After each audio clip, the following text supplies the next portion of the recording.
मजाक नहीं है, मजाक नहीं है रियल मैड्रिड को बर्नाबे में जाके 4-0 से हराना। मजाक नहीं है सेम वीक में बायर्न को 4-1 से हराना। मजाक नहीं है एक हफ्ते में लगातार 3 गेम्स खेलना, 13 गोल स्कोर करना और तीनों के तीनों गेम्स जीतना। बिल्कुल मजाक नहीं है। We are back, Barca is freaking back guys. 12:30 बजे रात को सिंगल लौंडे और शादीशुदा मर्द भाई एक चीज ढूंढ रहे थे, सिर्फ एक चीज, अकेले में बैठ के एक ही चीज ढूंढ रहे थे, वो था लिंक। अबे सुधर जा, उस वाले लिंक की बात नहीं कर रहे हैं भाई। कल जीएक्सआर की बैंड बज गई थी, साला दिमाग खराब कर दिया जीएक्सआर ने। और हम लोग ढूंढ रहे थे, सबके सब ढूंढ रहे थे भाई कि कोई एक स्ट्रीम मिल जाए जिसमें भाई ये गेम देखने को मिल जाए। जीएक्सआर ने तो लेनी देनी कर दी थी लिटरली। पिछले गेम में भी वही हाल रहा, इस गेम में भी यही हाल रहा। एक पूरा हाफ बस भाई हम लोग एक स्ट्रीम से दूसरे स्ट्रीम जंप कर रहे थे, क्योंकि कोई भी स्ट्रीम परफेक्टली नहीं चल रही थी, या तो फिर 7-8 मिनट 10-10 मिनट पीछे पुरानी स्ट्रीम्स देख रहे थे भाई लौंडे। खैर भाई किसी तरीके से मैच देखा हमने, किसी तरीके से जीएक्सआर चला और मैच को एंजॉय किया, तो उसके ऊपर बात कर लेते हैं। Barça versus real Madrid, El Clasico. Finally एक एल क्लासिको जहां पे भाई दो इक्वल टीमें, ऑलमोस्ट दो इक्वल टीमें भिड़ने वाली थी। रियल मैड्रिड अपनी पीक फॉर्म में, अपने बेस्ट टैलेंट के साथ, और बार्सिलोना अपनी बेस्ट टीम केमिस्ट्री के साथ आपस में भिड़ने वाले थे।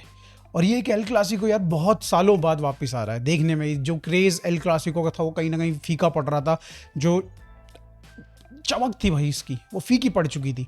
और ये एल क्लासिको कितने सारे लोगों ने देखा, आप स्ट्रीम्स से देख सकते हो, ओवरलोडेड थी सारी की सारी स्ट्रीम्स।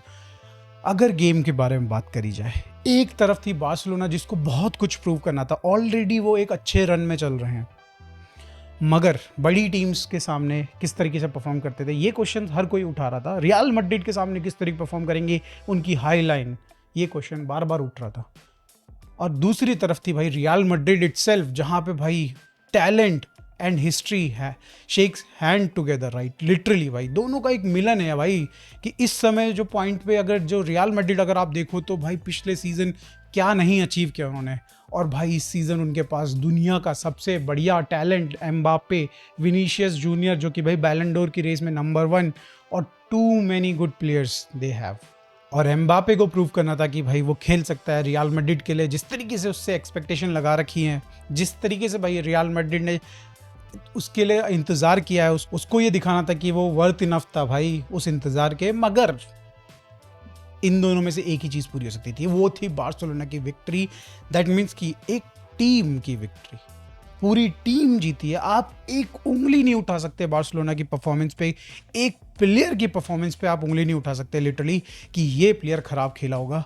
वेयरएज़ अगर आप रियल मैड्रिड को देखोगे तो आप कह सकते हो कि एम्बापे थोड़ा सा रन्स को अपने कंट्रोल में रखता, अगर बैकलाइन थोड़ी सी कंपोजर में रहती, मिलिटाओ और रूडिगर के बीच में मिस कम्युनिकेशन नहीं हो जाता, शट डाउन नहीं हो जाता डिफेंस, मिडफील्ड एक टाइम पे भाई चोक्ड लग रही थी, फॉरवर्ड्स की अगर बात करें विनीशियस कहीं भी इफेक्टिव नहीं लग रहे थे, इस तरीके की बातें निकल के आ रही।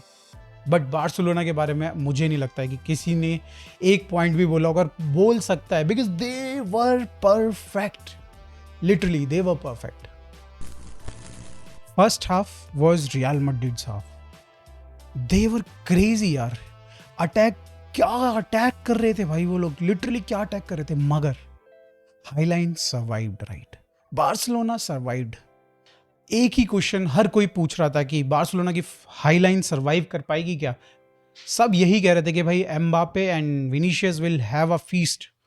फीस्ट तो छोड़ो, एक गोल नहीं कर पाई यार रियल मैड्रिड लिटरली भाई। दैट मीन्स कि भाई हांसी फ्लिक और बार्सिलोना की हाई लाइन, उनका डिफेंसिव लाइन काफ़ी सॉर्टेड थी और वो काम करी जिस तरीके से वो इंटेंडेड सोच के बनाई गई थी, वो काम करी। कल हमारे डिफेंडर्स ने भाई सबको रॉन्ग प्रूफ कर दिया भाई लिटरली। मैं खुद बोल रहा था कि विनीशियस और एम्बापे भाई चढ़ सकते हैं। मेरे को थोड़ा सा कॉन्फिडेंस कम था हाईलाइन पे, क्योंकि भाई अभी तक इस तरीके की कोई टीम हम फेस नहीं करे थे बायर्न को छोड़ के। मगर भाई they survived, they proved a strong. तो भाई heads off to Barcelona defence यार, heads off. Kounde, Cubarsi, Inigo Martinez and Balde की तरफ से अटैक्स थोड़े कम बन रहे थे, मगर वेरएज अगर बात करी जाए तो कुंडे की साइड से भाई रेंटलेस अटैक बन रहे थे, रेंटलेस। कुंडे वाज सुपर्ब यार, ही पॉकेटेड विनीशियस जूनियर यस्टरडे यार, रियली चढ़ रखा था भाई वो प्लेयर्स के ऊपर, जो भी भाई वहाँ से लेफ्ट फ्लैंक से, जो भी उनका रियल मैड्रिड के लेफ्ट फ्लैंक से आ रहे थे, सब पे चढ़ रखा था। वहीं अगर बात करी जाए कुबारसी की, भाई 17 साल का लौंडा और मैच्योरिटी यार, कूट कूट के भरी हुई भाई, क्रेजी भाई। एक आधी छोटी मोटे टचेस खराब के सिवाय अगर आप पूरे गेम में देखोगे तो भाई कुबारसी आप कंपोजर दिखेगा उसके अंदर, मतलब यार उसके टचेस, उसके जो भी पासेस होते हैं कभी ऐसे नहीं लगते कि शेकी हैं यार, कभी ऐसा नहीं लगता। वहीं अगर बात करी जाए इनिगो मार्टिनेज, जो कि 1-1.5 सीजन फिट नहीं रह सकता था बंदा, भाई इस सीजन क्या परफॉर्म कर रहा है, गॉड लेवल परफॉर्मेंस दे रहा है भाई, गॉड लेवल परफॉर्मेंस दे रहा है Inigo Martinez. Balde was good, but मैं वही कहूँगा कि उस तरफ से बहुत ज़्यादा अटैक नहीं बन रहे थे, तो इसलिए थोड़ा सा एक साइड में शांत रह गया, मगर भाई बहुत अच्छा खेला, आगे बहुत बॉल लेके आ रहा था और हेल्प कर रहा था अटैक में रफीना के साथ।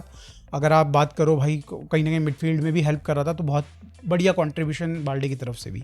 मिडफील्ड की अगर बात कर ली जाए ना पर्टिकुलरली, तो जो मिडफील्ड हमने स्टार्ट करी थी फर्मिन लोपेज के साथ, भाई वो इफेक्टिव नहीं थी।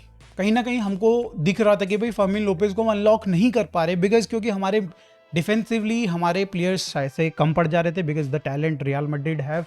तो हंसी फ्लिक को सेकेंड हाफ में वही चीज़ दिखाई दी कि वो यूज़ ही नहीं कर पा रहे फर्मिन को। फर्मिन डिफेंसिवली आना पड़ रहा है, उसको थोड़ी हेल्प करनी पड़ रही टीम को, जो कि उसका यूज़ क्या ही बना फिर उसको खिलाने का उस तरीके से।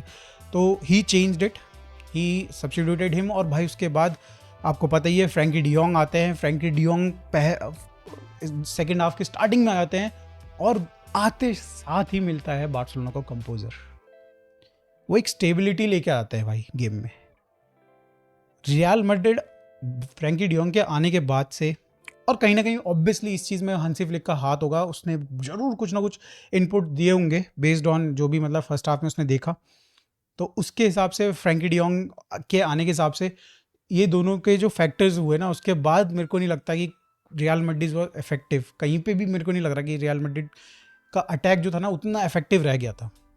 हमारे पास 2 प्लेयर्स थे पिवट में खेल रहे थे, कसाडो और फ्रैंकी डियोंग,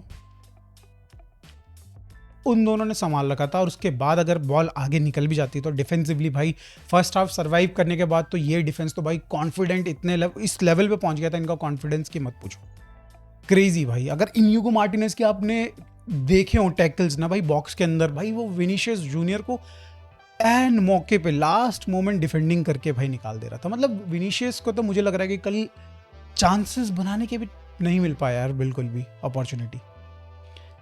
और इस चीज़ में अगर आप देखो कि अगर फर्स्ट हाफ में जिस तरीके से परफॉर्मेंस उन्होंने दिखाई, रियल मैड्रिड ने दिखाई, और वो गोल स्कोर नहीं कर पाए, तो उनमें गलती उन्हीं की ही है देखा जाए तो।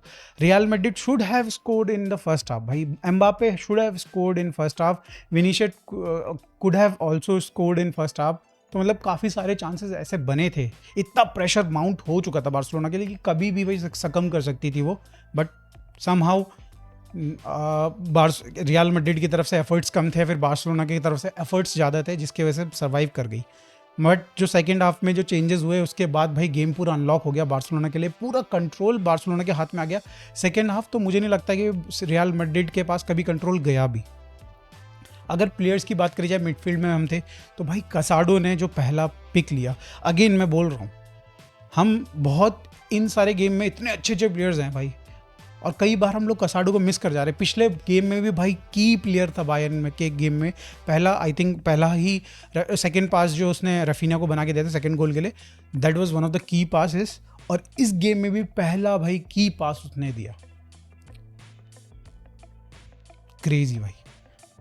17-21 साल का लौंडा है, 21 साल का लौंडा है, और मैच्योरिटी यार अगेन भाई लामासिया से ऐसे मैच्योर बच्चे निकल के आ रहे हैं भाई, क्या ही बोल सकते हैं भाई, क्रेजी। पेड्री, उसके बारे में पहले भी बोलता आ रहा हूँ और आज भी बोलूँगा कि भाई मेरे हिसाब से जितने भी करंटली प्लेइंग मिडफील्डर्स हैं उन सब में बेस्ट प्लेयर है करंटली अगर देखा जाए। अब केडीबी भाई इस समय इंजर्ड है, वो खेल नहीं रहा है, मैं प्लेइंग मिडफील्डर्स की बात कर रहा हूँ। चांसेस आप देखो पेड्री कितने बना रहा है, उसके सिवाय सिर्फ चांसेस नहीं, वो डिफेंसिवली भी आपको हेल्प कर रहा है भाई। पेड्री जैसा सूखा बंदा, सुकड़ी बंदा भाई, 50 किलो का भी नहीं होगा वो भाई डिफेंसिवली हेल्प कर रहा है। Similarly at the same time वो बॉल कंपोजर दे रहा है आपको भाई, कंट्रोल दे रहा है गेम में, और साथ साथ में भाई क्रेजी पासेस भी दे रहा है। De Jong after like that substitution भाई, उसने गेम आके चेंज कर दिया। मैं बोल रहा हूँ कि कंट्रोल ऐड किया उसने भाई, स्टेबिलिटी ऐड करी। और मैं पर्सनली इस बंदे से भाई मेरा एक बहुत ही मतलब बहुत खुंदस में था मैं इस बंदे से लिटरली, क्योंकि बहुत सालों से हम लोग भाई एक्सपेक्टेशन लगा के बैठ रहे हैं कि फ्रैंकी डियोंग आएगा भाई, गेम अच्छा खेलेगा, बढ़िया खेलेगा, बट उस तरीके से कभी एक्सपेक्टेशन लगा के हम बैठे हुए थे, उस तरीके से कभी हुआ नहीं पूरा। फ्रैंकी डियोंग कल आया और बहुत बढ़िया खेला, जो चीज़ उससे रिक्वायर्ड थी वो उसने पूरी करी। उसके बाद हम बात कर लेते हैं भाई फॉरवर्ड्स की। भाई लामीन, लेवेंडोस्की और रफीनिया, भाई इनके बारे में जितनी तारीफ करो ना उतनी कम है। कल मैं एक चीज़ देख रहा था कि कहीं ना कहीं लामीन और रफीनिया एक चीज़ ट्राई कर रहे थे, दोनों ने दो बार शॉट लिया, लॉन्ग शॉट लिया, गोल कीपर जब थोड़ा आगे था वो ट्राई कर रहे थे। बट आई थिंक मेरे को जब पहली बार यमाल ने लिया मेरे को लगा कि चाइल्डिश बिहेवियर यार। फिर उसके बाद रफीनिया ने लिया, मैंने लगा क्या बकवास पंती कर रहा है भाई, क्यों छबरी बने में आ रहा है तो भाई, अपना गेम को कंट्रोल करके रखो और चलाओ। बट जब दोबारा इन्होंने लिया ना शॉट, तो मेरे को ये समझ में आ रहा है कि कहीं ना कहीं ये कुछ स्ट्रैटेजी बना के ज़रूर आए हैं। ये पहले से प्री प्लान्ड है कि इनका गोलकीपर आगे रहता है, एक ट्राई करने में क्या जाता है। हाँ डेस्परेट लग रहे थे बट हम लोग, मगर उसके बावजूद भाई ये दिख रहा था कि भाई ये कुछ प्लान्ड है। हमारा अटैक इस समय भाई बेस्ट अटैक मैं कह सकता हूँ अब करेंटली भाई। अब जो हमारा लिटमस टेस्ट था, जो मैं बोल रहा था कि बायर्न और रियल मैड्रिड, इनको अगर हम लोग हरा के दिखा देते हैं, और हरा के दिखाना इज़ डिफरेंट थिंग और स्टेटमेंट देना एक डिफरेंट थिंग है। कल हमने भाई स्टेटमेंट दी है लिटरली कि दैट वी आर बैक, तो वो चीज़ कल प्रूव हुई। और आई कैन से दैट कि भाई अभी हमारा अटैक इज़ बेस्ट।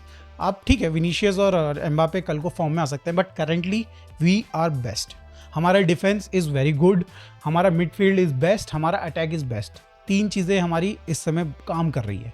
लेवेंडोस्की की अगर बारे में बात करी जाए भाई, वो कम है भाई, 36 साल का ये आदमी है भाई, क्रेजी खेल रहा है। मुझे लग रहा है कि आई डोंट नो भाई बायर्न वाला जो लेवेंडोस्की था उसके लेवल पे पहुंचा कि नहीं पहुंचा, बट भाई this Lewandowski is also on different level. भाई मेरी एक्सपेक्टेशन नहीं थी लेवेंडोस्की इतना अच्छा खेल सकता है। पहले के 4-5 मैचेस अगर आप देखोगे सीजन के, तो आपको लगेगा कि यार लेवेंडोस्की इज गेटिंग लकी, यार उसको गोल मिल रहा है, उसको बॉक्स में रह रहा है इसलिए वो टैप इन कर दे रहा, गोल कर दे रहा है। मगर भाई कल का सीन नहीं था ये। और ये पिछले 4-5 मैचेस में अगर आप ध्यान से देखो तो लेवेंडोस्की ऐसे शॉट्स ले रहा है भाई जो कि हम भी एक्सपेक्ट नहीं कर सकते कि हाँ, और वो गोल्स क्रिएट कर रहा है बेसिकली। क्रेजी भाई यार लेवेंडोस्की भाई, हैट्स ऑफ भाई, इस उम्र में इस लेवल का फुटबॉल खेल रहा है तो भाई क्रेजी यार क्रेजी। लामिन यमाल और रफीना दोनों ने स्कोर किया। रफीना ने बहुत बढ़िया चिप करके जो गोलकीपर को टपाया, तो भाई उसके बाद वो सेलिब्रेशन भी किया उसने, जो एम्बापे वाला जो सेलिब्रेशन था ना भाई, एक नया मीम मिल चुका भाई हम लोगों को अब लिटरली भाई, एक फुटबॉलिंग वर्ल्ड को एक नया मीम मिल चुका जो एम्बापे ने ऐसे ऐसे करके कर दिया है। बट यार काफ़ी मतलब क्रेजी गेम रहा। बट इन सब चीज़ों में, इन सारे प्लेयर्स में हम एक प्लेयर को भूल नहीं सकते जिसके ऊपर भाई पूरी की पूरी जिम्मेदारी थी इस गेम की, ठीक है, और जिसके ऊपर सबसे ज़्यादा भाई हेटरेट आ भी रही थी। मैंने पर्सनली भी कहा था भाई, मैंने पिछले सीज़न में और इस सीज़न में बहुत गालियाँ दी है इसको, वो है इनियाकी पेन्या।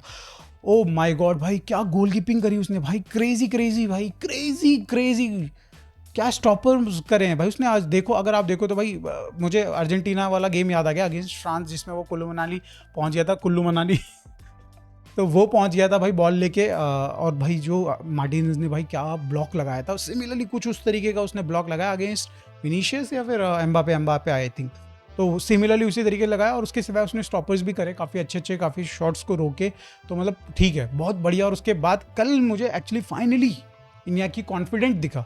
आप बायर्न के गेम उठा के देखो, उससे पिछले गेम उठा के देखो, जब बॉल आपका अटैकर चार्ज कर रहा होता है तो इनियाकी जब आगे चार्ज करना होता है, उसको बॉल के पास जाना होता है, तो वो थोड़ा कॉन्फिडेंट नहीं रहता। बट कल के गेम में ही वॉज प्रीटी कॉन्फिडेंट।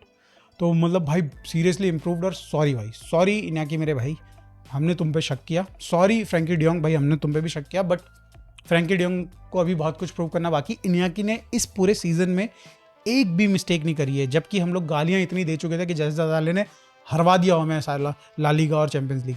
तो ठीक है भाई, सॉरी इनियाकी, फिर से एक और बोलता हूँ। फाइनली जाते जाते भाई एक और बंदे के बारे में बात करनी पड़ेगी जिसने भाई गेम पलट दिया कल, वो है हांसी फ्लिक। फर्स्ट हाफ में जिस तरीके से हम डोमिनेट हो रहे थे और सेकेंड हाफ में जिस तरीके से हमने डोमिनेट किया रियल मैड्रिड को भाई, that is possible only because of Hansi Flick. Hansi Flick की वो जो क्रेजी मैनेजमेंट, जो दिमाग में जो 3D चेस चल रहा है भाई उसके, मैंने जिक्र किया था बीच में कि यमाल को वो सेंट्रली खिला रहा था, कुंडे अकेले खेल रहा था उस फ्लैंक में भाई, वो कुछ डिफरेंटली लेवल पे खेल रहा था भाई वो। मतलब रियल मैड्रिड भी परेशान थी कि भाई यमाल सेंटर में क्यों है, कई बार कई सारी पोजीशन में सेंटर में क्यों है, इनफैक्ट वो लेफ्ट विंग में भी आ जाता था कई बार। तो इस तरीके के कुछ कुछ कॉम्बिनेशंस ऐसे हो रहे थे। ऑब्वियसली फरमीन वाला कॉम्बिनेशन काम नहीं किया, बट ठीक है, हम लोगों ने गोल तो नहीं कंसीड किया उस चीज़ से। और उसके बाद जो चेंजेस आए भाई, उसने तो इंस्टेंट काम किया भाई, इंस्टेंट काम किया। हांसी फ्लिक यार क्रेजी भाई, ब्लेसिंग इन डिस्गाइज हो गया। जावी गया, उसके बाद ये आ गया भाई, ब्लेसिंग डिस्गाइज है हमारे लिए तो भाई लिटरली। और बहुत मज़ा आया भाई ये गेम देख के भाई, क्रेजी गेम। और I think finally every Barcelona fan can say कि भाई वी आर बैक। और ये दो ऐसे मैचेस थे ना जिन पे बहुत कुछ डिपेंडेंट था। ये हमारी टीम को एक्चुअली फुटबॉलिंग जो ग्रेट्स अभी है एट द मोमेंट, जो भी 4-5 टीमें हैं ना, बड़ी टीम है, उनके साथ ला के खड़ा कर देती है। तो आई थिंक आज के लिए इतना ही। आप लोग बताइए कितना ज़्यादा इन्जॉय किया आपने ये गेम, कितने खुश हो। और थोड़ा सा हेटरेट मत देना यार बार्सिलोना फैंस रियल मैड्रिड को, क्योंकि मैं सोशल मीडिया में देख रहा हूँ भाई, हम लोगों को ये कैरेक्टरिस्टिक नहीं रखना चाहिए अपने अंदर कि भाई हमने जीत लिया, because they have dominated us for like 2-3 साल जो भी है, काफ़ी उन्होंने हमें डोमिनेट किया। और ये this is the first time that we have like played against them like them, ठीक है। तो उस तरीके से हम लोगों को एक हम्बलनेस अपने अंदर रखनी चाहिए, ठीक है। थोड़ा सा काम डाउन करो। एक और मैच होगा मई 2025 में एक मैच होगा, और बीच में और भी मैचेस हो सकते हैं। तो भाई थोड़ा सा हम्बल रखो और इन्जॉय करो फुटबॉल को, कहीं भी ये क्रेजी पना मत दिखाओ। चलो वीडियो अच्छी लगी तो दोस्तों लाइक कर देना, चैनल को सब्सक्राइब कर देना। मिलते हैं फिर नेक्स्ट वीडियो में दोस्तों, बाय।